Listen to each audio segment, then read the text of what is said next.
Postfeminizmas dera su populiariojoje kultūroje neoliberalaus diskurso įtvirtintomis individualizmo ir savireguliacijos temomis. Sėkmė, kuri dėl klasinių nelygybių yra pasiekiama tik privilegijuotai grupeliai, vaizduojama kaip atitinkanti individualių savybių išskirtinumą ir įdėtas pastangas. Į struktūrinės nelygybės žiūrima kaip į kairiųjų konspiracijos teorijas, o jų pripažinimas tariamai nurodo silpną charakterį.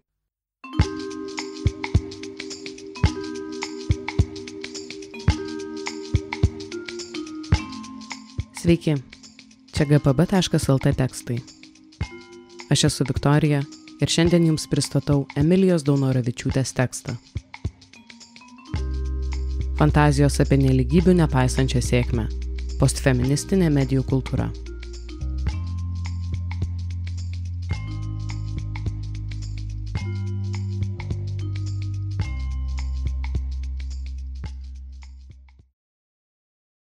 Vyraujančioje kultūroje dažnai sutinkame populiarųjį feminizmo variantą, kuris vaizduoja moteris kaip įgalintas, savarankiškas ir laisvas. L'Oreal reklamose moteris įgalina nauja plaukų spalva, nes jos to vertos, o Delfi straipsniuose žinomos verslininkės sėkmingai suderina karjerą su pareigomis vyrui ir vaikams. Populiariose medijose pabrėžiami moterų pasiekimai tradiciškai vyriškose sferose, o taip pat perteikiama žinutė, kad sėkmė yra pasiekiama visoms. Iškyla naujas, viską galinčios ir ambicingos moters idealas, pateikiamas kaip pasiektos lyčių lygybės įrodymas.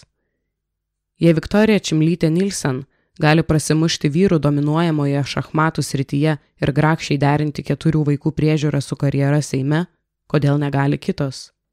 Nepaisant esamų kliūčių, moterys raginamos įgyvendinti šiuos naujuosius moteriškumo tipus, kurie įkūnija postfeministinės idėjas, tikėjimą, kad feminizmas yra atgyvena, o lyčių lygybė jau pasiekta. Medijose matant tokius pavyzdžius, galima suabejoti feministinės politikos reikalingumu. Visgi verta atidžiau pažvelgti į postfeministinę medijų kultūrą, jos maskuojamos struktūrinės nelygybės ir į vadinamus naujuosius moteriškumus.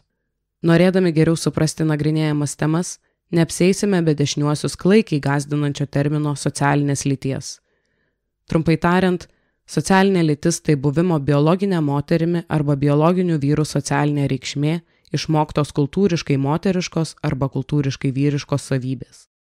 Biologinė lytis arba interlyčių kūnų atveju menama biologinė lytis lemia, ar individas mokysis atlikti angliškai perform kultūriškai moterišką ar kultūriškai vyrišką tapatybę.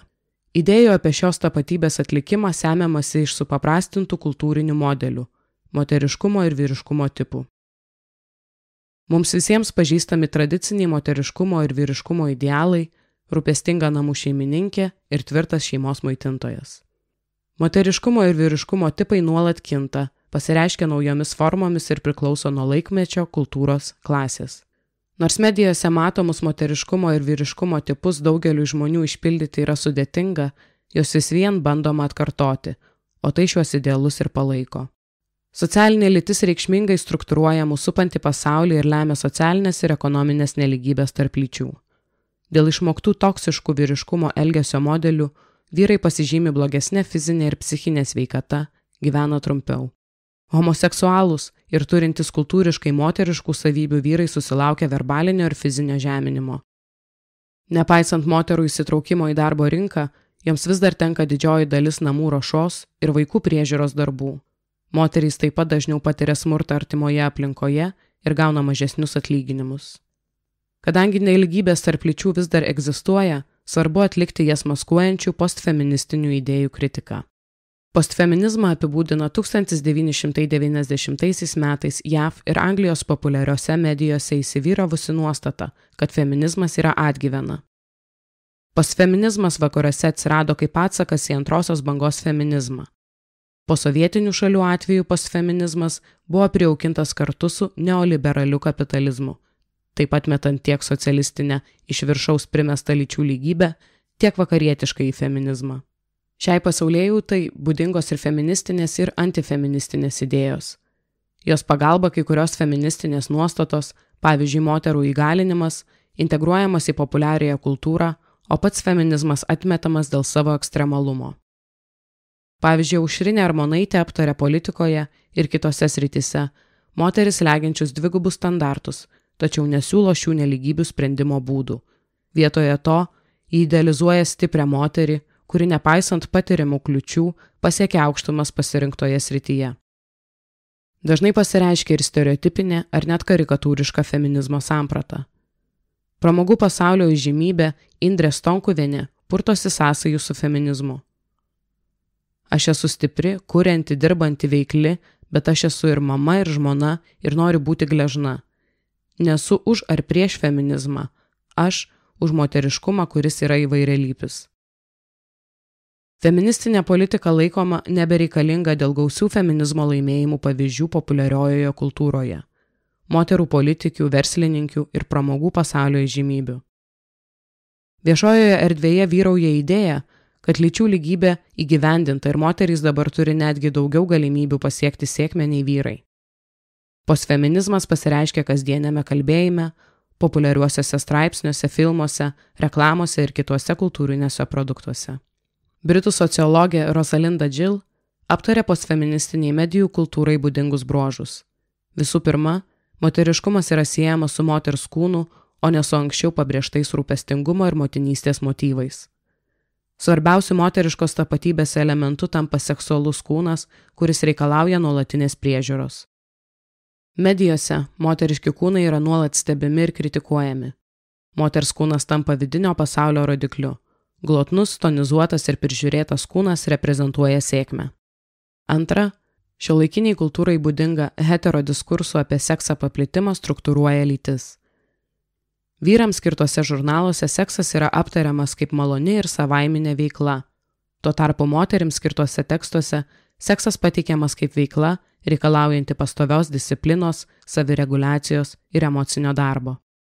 Moterys pristatomos kaip pačios atsakingos už savo seksualinius santykius, už savo heteropatrauklumą, vyrų seksualinį pasitenkinimą, apsaugą nuo nėštumo ir lytiškai plintančių ligų, vyrų savivertės palaikymą, savo seksualinės reputacijos išsaugojimą, o vyrai kaip tiesiog norintys pasipisti hedonistai.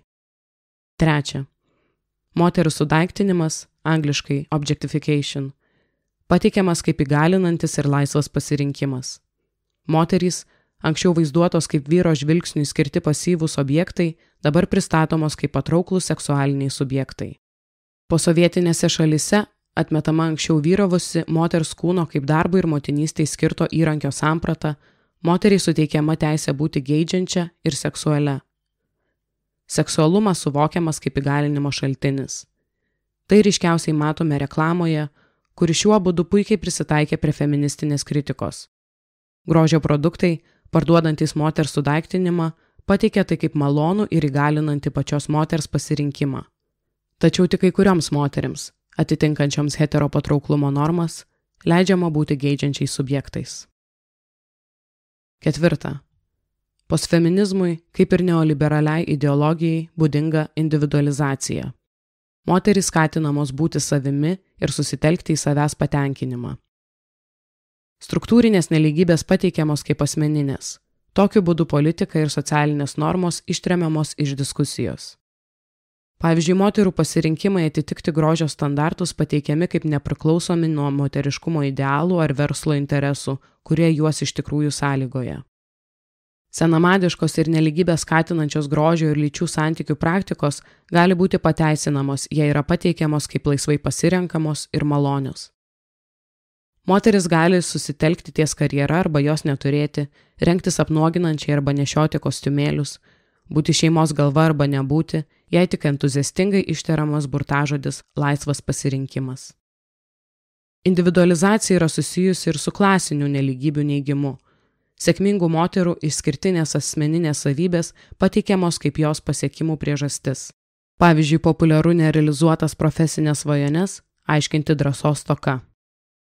Beata Tiškevič, aišku, reklamuodama mokymus išdrįsk pradėti, džiaugiasi savo drąsiais draugais. Tai yra žmonės, kurie ryžtasi mesti nemylimus darbus eidami link savo svajonių. Tai yra žmonės, kurie neužsibūna nelaimingose santykiuose, o eina į terapiją, konsultuojasi su porų terapeutais ir jeigu vis tiek nieko neišeina, jie nutraukia santykius. Vis dėlto, šis aprašymas veikiau skamba kaip labai neblogas finansinės galimybės turinčių, o ne išskirtinai ryžtingų žmonių apibūdinimas. 5. Postfeministinėme diskurse svarbu vaidmenį atlieka moterų savistaba ir savidisciplina. Tradicinė moteriškumui būdingas kūno ir manierų disciplinavimas ne tik sustiprėjo, bet ir pasiglemžė naujas sritis. Finansai, santykiai, karjera, namų ūkis. Vis naujos kūno dalys reikalauja pastovaus savanoriško įdirbio ir tobulinimo. Tai pasireiškia ir medijos produktuose vyraujančių patobulinimo arba pagražinimo, angliškai makeover motyvų. Moterys yra skatinamos nuolat gerinti įvairias savo gyvenimo sritis, pirmiausia įsitikinus, kad jos yra netobulos, atsižvelgiant į eksperto nuomonę ir keičiant vartojimo įpročius. Pavyzdžiui, projektas Nebegėda siūlo nuolat tobulinti gyvenimą naudojant prabangius vibratorius, žaidimo kortas ir veido kaukes. Sėkmingos karjeros moteris disciplinuoja ir tradicinį moteriškumą. Rengiasi formaliai, neapnuoginančiai, dažosi saikingai, vengia moteriškų temų. Tokiam profesiniam moteriškumui neprilygsta darbininkų klasės moterų atliekamas moteriškumas, tad karjeros aukštumos lieka pasiekiamos tik tinkamą moteriškumą atliekančiams moterims. Moters sėkmė suprantama ne tik kaip akademiniai ar profesiniai pasiekimai, bet ir kaip prižiūrėtas kūnas, stilius, namų ūkis ir asmeninis gyvenimas. Moteris kviečiamos kaupti kultūrinį kapitalą investuojant į tinkamo viduriniosios klasės moteriškumo įgyvendinimą. Savidisciplina atspindi neoliberalios ideologijos propaguojamą asmeninę atsakomybę. Idealus neoliberalusis subjektas tai laisva moteris, kuri pastoviai skatinama savanoriškai plušėti ties vis naujomis savo gyvenimo sritimis. 6. Populiariojoje kultūroje siekiama pabrėžti moterų ir vyrų psichologinius bei fizinius skirtumus. Šie vėl iškilę diskursai palaiko socialinės nelygybės, jas pristato kaip neišvengiamas dėl natūralių skirtumų tarp lyčių. Viena kasdienių to apraiškų – sėkmingą karjerą turinčiams moterims primetama papildoma atsakomybė už vaikų priežiūrą ir namų ūkį. Indrės Tonkuvienės žodžiais tariant, suprantame, kad ką mama ir moteris gali padaryti, to negali padaryti vyras. Postfeminizmas palaiko ir maskuoja ne tik nelygybės tarp lyčių, bet ir tarp mažiau ir labiau privilegijuotų moterų. Postfeministinės idėjos atstovauja tik baltų, heteroseksualių viduriniosios arba aukštesnės klasės moterų interesams. Nors vaizduojami tik šios grupės moterims pasiekiami gyvenimo būdai, jie yra pateikiami kaip universalūs. Kai kurios moterys negali pragyventi dėl socioekonominių ir kultūrinių išteklių stokos, tad labai abejotina, ar patarimai apie tobulesnius vartojimo įpročius joms aktualūs. Postfeminizmas dera su populiariojoje kultūroje neoliberalaus diskurso įtvirtintomis individualizmo ir savireguliacijos temomis. Sėkmė, kuri dėl klasinių nelygybių yra pasiekiama tik privilegijuotai grupeliai, vaizduojama kaip atitinkanti individualių savybių išskirtinumą ir įdėtas pastangas. Į struktūrinės nelygybės žiūrima kaip į kairiųjų konspiracijos teorijos, o jų pripažinimas tariamai nurodo silpną charakterį. Kaip yra pasakiusi verslininkė Jolanta Blažytė, mūsų šalyje įtvirtinti absoliučios vyrų ir moterų lygybės įstatymai, todėl visos moterys turi absoliučiai vienodas su vyrais galimybės tapti ir ministrėmis, ir prezidentėmis. Ir tampa. Ir kam čia pūsti tą nelygybės burbulą tuščioje vietoje? Postfeministinės idėjas atspindintys naujieji moteriškumo tipai kelia reikalavimus moterims darbo rinkoje ir asmeninio gyvenimo srityse, o tai kuria ypač didelį spaudimą mažiau privilegijuotoms moterims. Daugumoje darbo rinkos sričių moteris turi prisitaikyti prie nematomos vyriškumo normos, socialinės aplinkos, kurioje labiausiai vertinamos vyriškomis laikomos savybės. Dėl to moterims tenka išmokti sėkmingai derinti tiek kultūriškai moteriškas, tiek kultūriškai vyriškas savybės. Prie lyčių nelygybių prisideda ir neoliberali ekonominė ir politinė santvarka. Silpnesnis gerovės valstybės vaidmuo lemia didesnę vaikų priežiūros naštą krentančią ant moterų pečių, o stambiems verslams didesnį pelną. Tokiu būdu neoliberalizmas įtvirtina aukštesnio socioekonominio statuso vyrų viršesnę padėtį lyčių hierarchijoje, palaikydamas didelių korporacijų interesus, kurių didžioji valdybos dalis yra šios grupės vyrai. Australų sociologė Raven Connell aptaria naująjį vyriškumo tipą, kuris dominuoja globaliu mastu – transnacionalinį verslo vyriškumą, angliškai Transnational Business Masculinity. Jie atlieka globalioje rinkoje verslo vadovybės pareigas užimantis vyrai, kurių galia yra institucinė, o ne fizinė. Pastaroji būdinga tradiciniam vyriškumui. Sėkmingus verslininkus šlovinančiame pasaulyje labiausiai vertinamos kultūriškai vyriškos savybės. Verslo sritis neretai gretinama su karo lauku, kuriame pagrindinį vaidmenį užima agresyvūs ir konkurencingi kariai verslininkai. Tuo tarpu tiek moteriškos savybės, tiek moteriškų laikomas darbas, kaip anksčiau moterų triūsas namie, yra nuvertinami. Moterys dažniau dirba prasčiau apmokamose srityse ir užima mažiau apmokamas darbo pozicijas. Pavyzdžiui, daugiau moterų dirba pradinių klasių auklėtojomis ar slaugos srityje, dėl joms priskiriamo rūpestingos mamos įvaizdžio. Taip pat moteris dažnai laikomos neturinčiamis vadovaujančiams pozicijoms reikalingų savybių. Tokiame kontekste naujosius moteriškumus atliekančios moteris turi prisitaikyti prie nematomos vyriškumo normos, kuri vyrauja socialinėme pasaulyje. Naujosius moteriškumus galima laikyti opoziciniais, tokiais, kurie meta iššūkį egzistuojančiai lyčių santvarkai. Opoziciniai moteriškumai gali skatinti lyčių lygybę, kai jie atsisako perimti hierarchinius lyčių santykius palaikančias tradicinio moteriškumo savybės. Pavyzdžiui, lesbietės ardo heteronormatyvumo prielaidą. Jos įrodo, kad vienas kitą papildantys moters pasyvumas ir vyro aktyvumas nėra vienintelis seksualinių santykių modelis. Tačiau opoziciniai moteriškumai taip pat gali ir palaikyti lyčių hierarchinius santykius, jei toksiško vyriškumo metodais, pavyzdžiui, patyčiomis ar agresyviu elgesiu, žeminamos kultūriškai moteriškos savybės. Verslininkės, siekdamos prisitaikyti prie vyrų dominuojamos aplinkos, gali pašiepti kitas jų darbo aplinkos moteris dėl tradiciškai moteriškų savybių demonstravimo, pavyzdžiui, emocionalumo, pasyvumo, apnuoginančios aprangos. Lyderystės ekspertė Alisa Miniotaitė tai puikiai iliustruoja. Bet yra ir moterų, kurios tiesiog sabotuoja profesionalumą.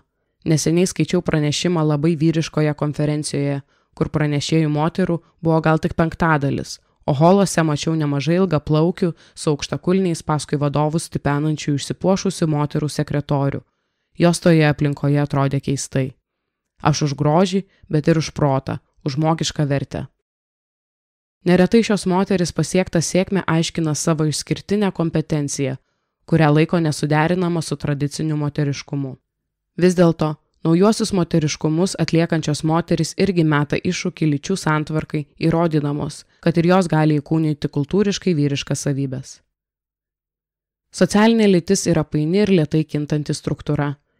Ji lemia giliai kultūroje įsišaknyjusi vieno savybių rinkinio nuvertinimą ir kito iškelimą, o tai turi plataus masto pasekmes. Naujieji moteriškumai veikia pasaulyje, kuriame vyrauja vyriškumo norma ir jie dažnai prisideda prie hierarchinių lyčių santykių palaikymo. Tuo tarpu individualizmu grįstas postfeminizmas maskuoja klasinės ir lyčių nelygybės. Tačiau ar tikrai dauguma moterų netampa sėkmingomis verslininkėmis vien dėl valios ir ambicijos stokos?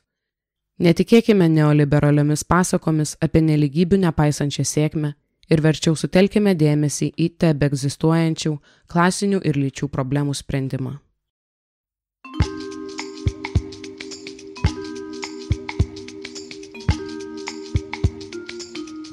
Daugiau tekstų galite rasti gpb.lt, o audio įrašų klausykite visur, kur klausotės ir šio. Paremti mus galite per Patreon ir PayPal. Nuorodas rasite šio įrašo aprašyme.